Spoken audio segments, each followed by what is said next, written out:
So this morning, I come to you with a recycled joke, and I'm actually recycling a little bit of the story that I'm going to share with you today from the Bible, the story of loaves and fishes. I've done both the joke and the story before, and yet I find that today I have a little bit more of an expanded view of what that story metaphysically means for me that I want to share with you. The joke, though, it's the same. It hasn't changed. You'll probably receive it the same way that you did the last time you heard it. So hopefully it was somewhat okay for you the first time. What is the first math problem in the Bible?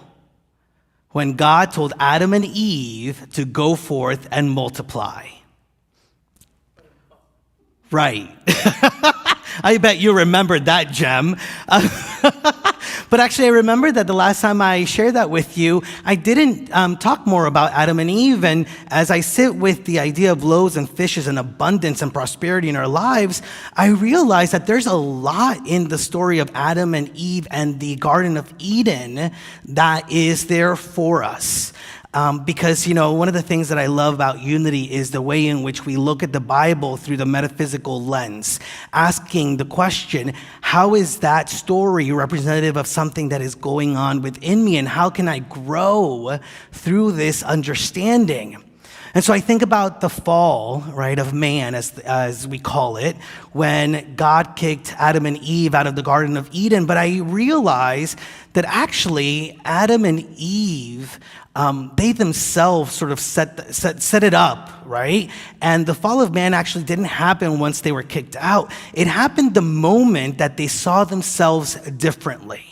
Because see, once they took a bite of the apple, they saw themselves as naked for the very first time. They saw themselves differently. They saw themselves through the lens of guilt and shame for the first time. And I realized that the story of creation begins with abundance, with God creating the world and calling it good, and there being plenty of everything for all of the creatures. And yet, Adam and Eve saw it differently. They didn't see it the way that it was. They saw it the way in which they were. And you see, we can't see ourselves through the lens of guilt and shame and see ourselves as abundant and prosperous. We can't see ourselves as less than perfect and think that we live in an abundant universe. And so we've really bought into this other way of seeing the world and seeing our place in it. It is the myth of scarcity. And there isn't this idea that there isn't enough for everyone, that, the poor must ration and the rich have to hoard. And there's this deep fear that we'll go hungry if we share what is ours. We find that this myth is in the Bible also. When the Pharaoh enslaves the Israelites and tries to really monopolize all of the resources. When the prophets of Israel and Judea really condemn the greed of the ruling class and how they are oppressing the widow and the orphans. And the idea that there isn't enough to go around, it creates a sense of competition. This understanding, this false understanding that there isn't enough for us also creates this feeling that there isn't hope, right? It creates loneliness. It creates desperation. It really puts us in a place of thinking that we have to just survive in the world. But we aren't here to survive. As I've shared with you many times, I believe strongly that we are in this experience so that we can thrive, to get back into that consciousness of the Garden of Eden, knowing that there is abundance and plenty for all of us. As Charles Fillmore, our Unity co-founder, says, it is God's good pleasure to give us the kingdom, and all that God has is ours. But we must have the faith and the courage to claim it. The question is, do we have that courage? Do we have that faith to claim our good with all of our heart and all of our soul? And one of the reasons why I think it's important that we claim it is because it's an outward expression of a shift in our consciousness, in seeing rightly once again. We must return to the understanding of ourselves as living in God's abundant, loving supply of Eden, rather than buying into this myth that there isn't enough. Because this myth that there isn't enough didn't end with Pharaoh and all of his hoarding, right? It is a story that we play for ourselves individually and collectively for the human family. That we cannot, for example, have a healthcare system that helps and loves and supports all, or that we can provide financial relief to the people who have become unemployed or underemployed as a result of this pandemic. It's the kind of thinking that, for example, says we have $460 million to build a brand new jail in Miami-Dade County, but we don't have enough to provide affordable housing for those in our community. And in our own lives, it shows up as this idea that we either can afford to pay rent sometimes or eat, or that we cannot maybe tithe because we have bills to pay. Yet especially now when so many are going through financial challenges, when so many of us are experiencing life through the lens of lack and limitation, and maybe have even lost some faith in the system itself, it is the opportunity for us to release the myth that there isn't enough, that we aren't enough, that we are letting go of this myth that we've been living under to really accept and understand that we were created to thrive. And the world in which we live in has been created to thrive, to support us in thriving. And so we can learn how to thrive more easily, maybe with as least friction, right?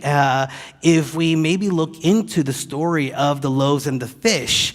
It's one of the stories that I really love because I really feel like Jesus in that story and his great miracle that we hear about lays out a process. And I'm about process, right? I'm about putting things into practice. And so that day, Jesus was healing throughout the day, and there was a multitude that was really engaged with this new understanding of their truth. And so much so that they forgot to eat, and it was already getting to be the end of the day, and there wasn't enough food to go around. And so the apostles actually said to Jesus, maybe we should just tell them to go out into a nearby town and go get fed over there. And that's when Jesus surprised the apostles and said, no, let's give them something to eat. Let us be that nourishment. Now the apostles hustled, right, to see what they had, and they replied that they only had 5 small loaves of bread and 2 pieces of fish. And this is where metaphysics, right? This is the juice of metaphysics, where it gets juicy. Because, see, the apostles, what they saw was 5 loaves of bread and 2 fish. 5 being metaphysically understood as the senses, the world of the senses. And 2, the number that metaphysically is defined as duality. And so the apostles saw 5 and 2. The world of the senses and duality. Jesus chose to see bread and fish. Bread metaphysically representing nourishment, sustenance, that which we are provided, the manna from heaven. And fish, the expression of divine ideas. And so what is our choice? To live from the world of senses, the world of duality, or to experience life through the lens of knowing that we have plenty, knowing that we are supported and nourished through divine ideas. And so in these moments that are maybe challenging to many of us, how are we choosing to see the experience? It is our choice to be able to experience life in a different way. Under what terms do you want to experience life? Now, that's the wonderful thing, right? That it's our choice in how we are going to experience an experience. That also is where responsibility comes into play. And I know that sometimes it is difficult, it is hard, and Spirituality isn't for the faint of heart. It is going really deep into understanding our truth and releasing and letting go all the myths that we have created for ourselves, the myths that have been created about ourselves over eons and eons, to get into the awareness that we are living in an abundant, prosperous world of plenty, that at our fingertips is all of the sustenance and all of the divine ideas that we can really connect to and allow them to be the ones in which, or the ways in which, we get to experience the life in a different, more abundant, loving, peaceful way. So now, after all of the food had been, brought to Jesus, he arranged for all of the people to gather in an orderly fashion, and then taking the food that was there, right, the loaves of fish and the loaves of bread and the 2 fish, he blessed them. He gave thanks for them, and then told the apostles to hand them out. And as the disciples were giving it out, they started realizing that it was multiplying and that they had enough for everyone. When everyone was satisfied, Jesus said to his disciples, "Pick up the remaining fragments and bring them to me. Waste not." And the more the food was divided and shared, the more it multiplied. And everyone ate and was satisfied. Through this consciousness of spiritual substance, Jesus had provided food for over 5,000 men and the women and children that were there. Miracles taking place when we really step into the flow of abundance, into this practice that Jesus lays out for us. And so I shared this story with you before as having 4 steps. I realized for me today, it actually has 5 of them. And I want to share them with you this morning. The first one is to focus our faith in source. It's that choice that Jesus made. It's the choice that is before us. What are we going to focus on? Where does our faith go in moments when we feel like we're just having to survive? Does it go into just trying to move through the struggle? Or can we take a breath? Can we take a step to really step into and embody our faith in God and source? Can we ask in moments where we feel like there isn't enough, the question, where is God in this? Where is abundance and prosperity showing up? How is my blessing showing up in this moment? And choosing to see in the experience from that lens. The second step is to give thanks, to bless what we already have. And, in very practical terms, I've lived through this, right, where maybe we have a little bit of money in the bank. Listen, I'm the one that does all of our bills at home. And sometimes, as prosperous and as abundant as I believe myself to be, I have moments of struggle. Like, how am I going to move this around, right? And so the question is, am I choosing to, for example, just say, I have this little bit of money, or am I choosing to celebrate, I have money? Both of those things are true, right? If I say I have a little bit of money, maybe because I have a little bit of money in my account, but I also say I have money, both of them are true. Which one feels more expansive? Which one feels more in gratitude for what we do have? That is part of the energy that we can use to multiply. Even if you had to borrow money, for example, right? Do you focus on the fact that you had to borrow money? Or do you focus on the fact that you had somebody to borrow money from? Where is our focus? How can we give thanks for the ways in which the blessings are showing up, even in ways that we may not have necessarily thought were prosperous and abundant? The third step is to use what we have already been given, right? Jesus used what was already there, those 5 loaves of bread and the 2 fishes. And we already, this is key to the principles that we teach at Unity on the Bay, that we already have all that we need to thrive. And rather than going out to the nearby town to look for food there, in where we're at, where our presence is the right answer, is everything that we need. Within us is all of the wisdom is all of the guidance, is all of the peace, is all of the love, is the feeling of abundance that will guide us to experience life in a new way. So how are we allowing ourselves to step into it? In moments of fear, in moments where we are focused on lack and limitation, do we have a practice that will invite us to shift the way that we are experiencing life so that we can recognize it's all within us? The nourishment is all within us. The fourth step is to be good stewards, right?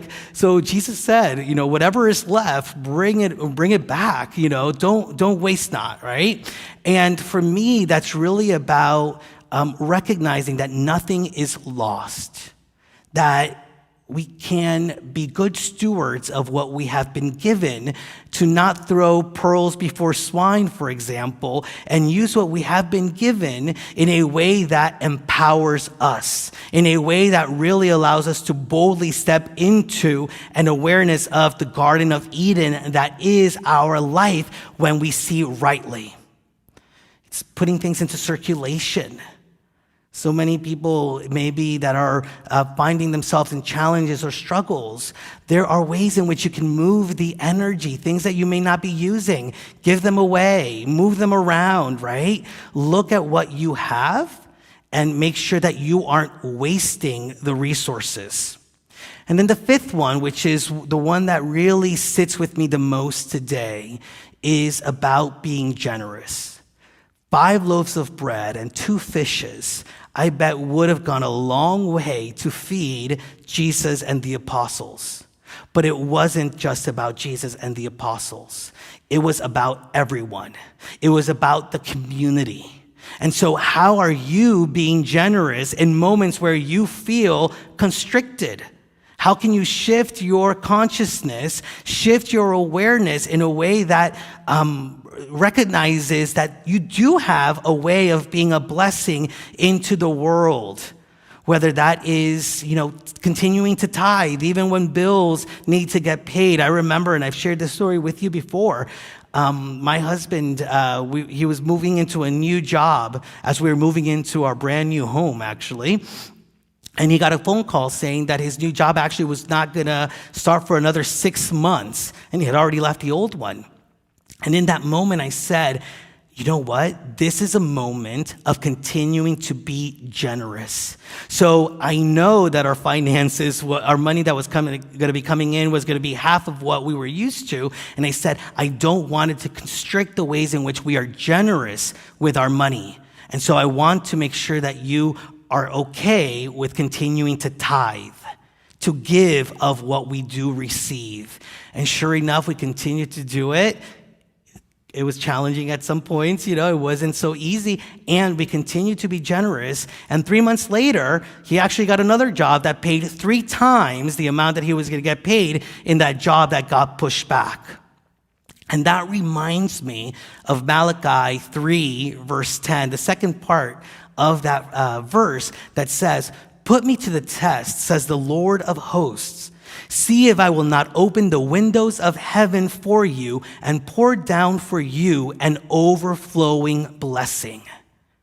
Can you claim your good today? Can you go out into the world and see beyond the appearances, see beyond the ways in which life may have been for you, and recognize that the truth is we are living in a world of abundance and plenty, and it is ours to claim it here and now, that we are, just like Adam and Eve in the Garden of Eden, the heirs to all that God has and is. Can we claim that truth? It is God's good pleasure to give us the kingdom, and all that God has is ours. But we must have the faith and the courage to claim it. Do what you must to claim your good here and now. Do what you must to strengthen your faith and your courage. Do not focus on the scarcity that you may be experiencing in any aspect of your life, and begin to see your life and the world as it truly is, abundant, and watch how you are proven right. It is time for us to experience life in a different way, to be the great multiplier of the loaves and the fish. And our first step is to choose to see it right. Namaste.